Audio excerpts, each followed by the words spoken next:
For the block placement, it should always be placed in the center of the grid square, or to the best of the player's ability to put it in the center of the grid square. This avoids any situations where, if it's up near this line here, is it in this grid, or is it actually in that grid and it's just being misplaced? So always try and keep it in the middle of the square.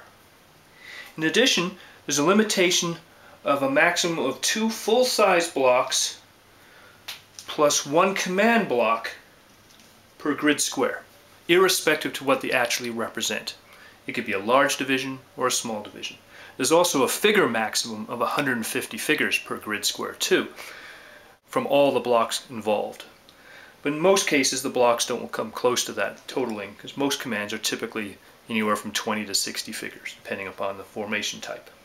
But otherwise, a maximum of 2.5 blocks. So in theory you could have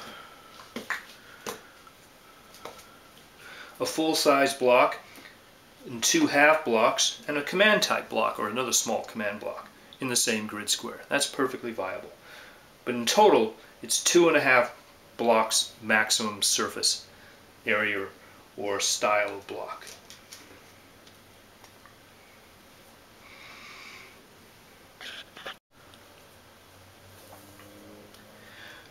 When blocks save up their half pennies or half movement point markers, once they've actually moved into the square which they were intending or saving the half movement points up for, i.e. this infantry brigade saved up 2 additional half movement point markers for a total of 1.5 movement points available because it's in battle.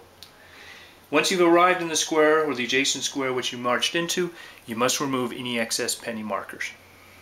They cannot be held over, shall we say, for follow-up moves or credits.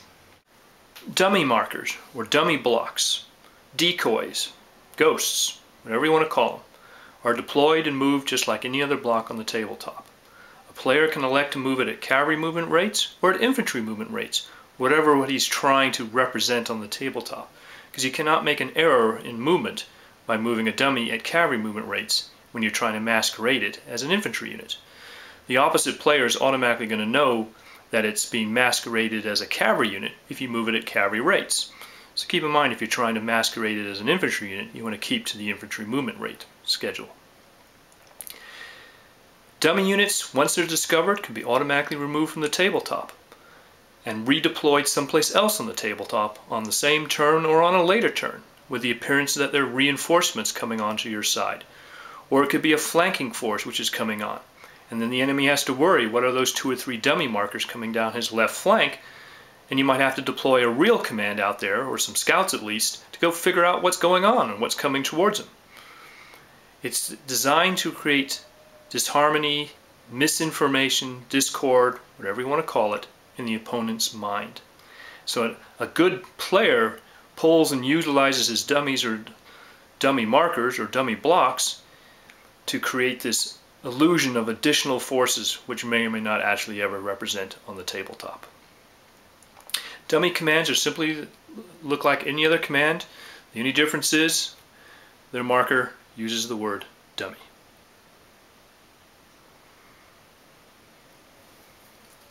Let's describe these wood blocks. They are literally what we are describing, a wood block. They have a hole drilled in the middle, so we can put an identifying unit marker or identification piece in this little subset hole. Examples here. They're 5 inches in length, roughly 2.5 inches on the width, and about 3/4 of an inch deep, painted green. And notice I texture the top of the block so it blends into my background of my game boards. That's a universal feature, of course, if you look at my game tables. Informational markers have a tendency to get blended into the tabletop, so they don't actually pronouncedly stand out when you take photographs of your armies. Now there's 2 sizes. We call the standard size block, and then there's a half size block. And the only real difference between the two is we use the larger blocks for groups or commands of more than 15 figures. In other words, it's a fairly substantial size force. If it's a small group of figures, like just maybe a regiment of cavalry or a single battalion of infantry, or it's a headquarters, like a corps headquarters or an army headquarters, or a couple of batteries of guns or something of that nature, we use the half-size blocks to represent those forces. On the opposite side to the half-size blocks, as you can see, we actually have an arrow marked on the block. And what this represents is an extension block. And you'll see this when I actually use the blocks on the table. But in a short case, it basically means a block occupies one grid square, a square foot, on the tabletop. And you can have an extension block in an adjacent square.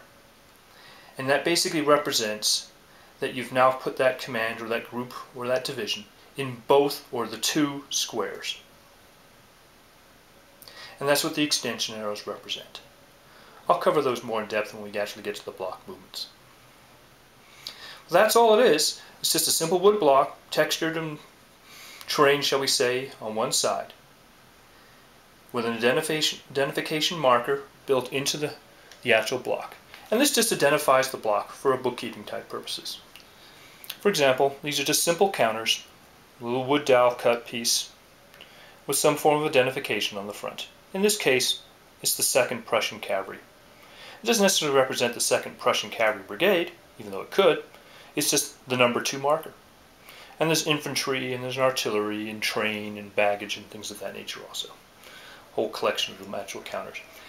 And you just place them inside the blocks, as so,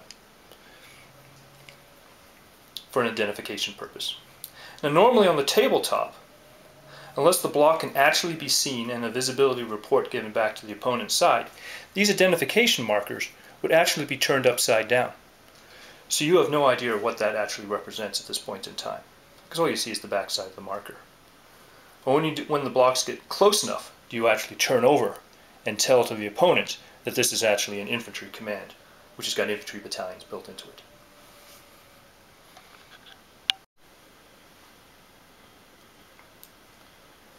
These are some of the unit markers or identification markers which I made for the wood block system. Basically, they're color-coded by nationality. So, for example, we have our Prussians, which are black. We have our Russians, which are green. Austrians are white. English would be red. French would be blue. Pretty much common stuff.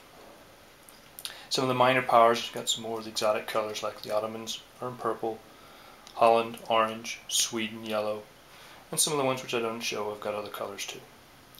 Your core level markers are basically brown or white, pretty generic. But for the National Army markers, I would actually paint the flag of the actual individual country. So here we got English, Russia, Imperial French headquarters.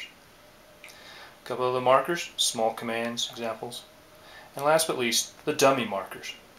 And remember, the dummy markers look just like all these other markers. When you put them in the wood blocks, you can't tell them apart from the others. So is that a real command, or is that a fake command? And last but least, we have examples again of the wood blocks where these markers actually reside in.